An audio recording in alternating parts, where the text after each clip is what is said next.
Тогда переходим к рассмотрению дела по существу, и слово для выступления предоставляется судье-докладчику Киргизбаеву Кулам Анатовичу. Пожалуйста, Кулам Анатович. Микрофон включите. В Конституционную палату Верховного суда Кыргызской Республики 21 января 2019 года поступило ходатайство Карабаева Тимура Иднановича о проверке соответствия частей 3 и 4 статьи 487, частей 2 и 3 статьи 488, части 1 статьи 489, части 3 и 4 статьи 491, части 5 статьи 492 Уголовно-процессуального кодекса Кыргызской Республики, части 2 статьи 16, части 3 статьи 31, части 1 и 2 статьи 40 Конституции Кыргызской Республики. Как следует из представленных материалов, заявитель при изучении положений Уголовно-процессуального кодекса Кыргызской Республики пришел к выводу о противоречии оспариваемых норм принципами и задачами уголовного судопроизводства, а также о нарушении ими гарантируемых Конституцией Кыргызской Республики прав потерпевших и несовершеннолетних.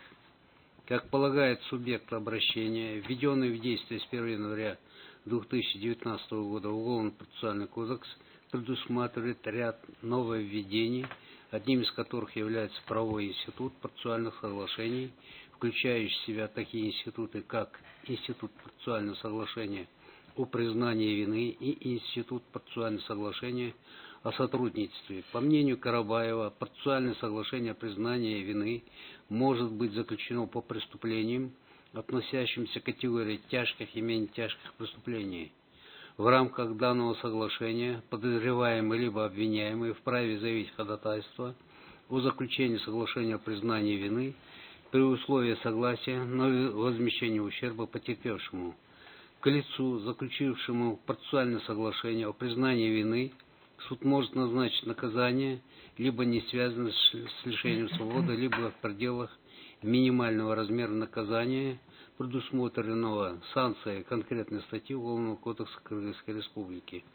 В случае отсутствия санкции статьи наказания, не связанных с лишением свободы, наказание в виде лишения свободы назначается на одну категорию ниже, чем предусмотрено санкцией конкретной статьи.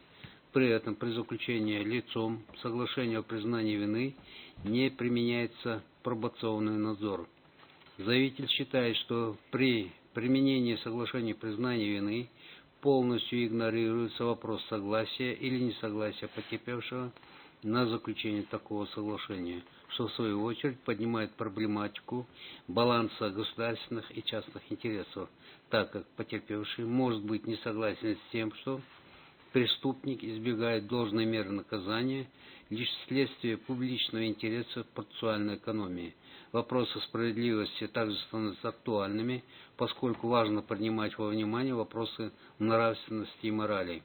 Карабаев отмечает, что в Уголовно-процессуальном кодексе сложилась такая ситуация, когда государственный интерес прямо превалирует над частными интересами таких субъектов, как потерпевшие. Тем самым государство осознанно позволяет преступникам идти на признание вины и получать наказание, связанное с лишением свободы, даже в ситуации, когда потерпевший не выражает на это свое согласие и даже выступает против такого подхода. Таким образом, по мнению заявителя, виновное лицо вследствие признания вины может легко избежать наказания, связанного с лишением свободы, или значительно его облегчить. Субъект обращения приводит пример международной практики. В частности, он отмечает, что в положениях Уголовно-процессуального кодекса Российской Федерации и Республики Казахстан указывается об обязательном согласии потерпевшего при заключении процессуальных соглашений, и в том числе и по аспекту сроков и условий возмещения причиненного преступления вреда. Указанные вопросы, по мнению заявителя, были и остаются актуальными в указанных выше странах, но в меньшей степени, чем в Кыргызской Республике, поскольку в Кыргызской Республике полностью игнорируется мнение потерпевшего, ставя публичный интерес и соображения значительно выше субъективного мнения частного лица потерпевшего.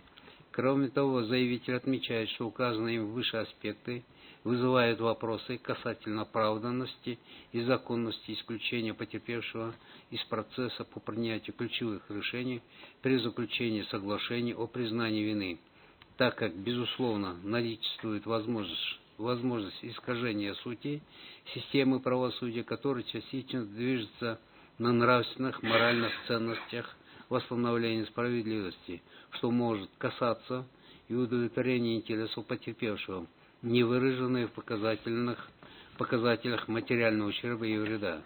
Субъект обращения отмечает, что в части 4 статьи 487 Уголовного процессуального кодекса, регламентирующий вопросы заключения процессуального соглашения о сотрудничестве, несовершеннолетний не указан как субъект, с которым такое соглашение может быть заключено.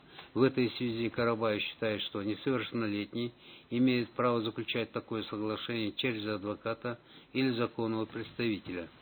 Приведенные доводы, по мнению заявителя, подтверждают нарушение оспариваемыми нормами гарантированных Конституцией прав каждого на запрет дискриминации, на судебную защиту, на выражение своего мнения. С учетом изложенного субъект обращения просит признать оспариваемые нормы противоречащими Конституции Кыргызской Республики. Определением коллегии судей Конституционной палаты Верховного суда Кыргызской Республики от 28 февраля 2019 года ходатайство Карабаева Тимура Эднановича было принято к производству.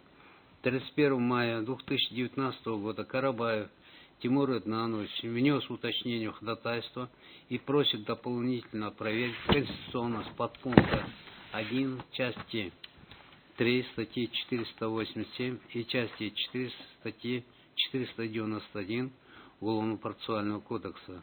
В целях обеспечения правильного разрешения дела проведены все необходимые действия, связанные с проверкой обращений и подготовкой дела к рассмотрению, по результатам которых дело готово к рассмотрению в Конституционной палате Верховного суда. Спасибо, Куламанач. Уважаемые судьи, есть вопросы к Куламаначу? Нет?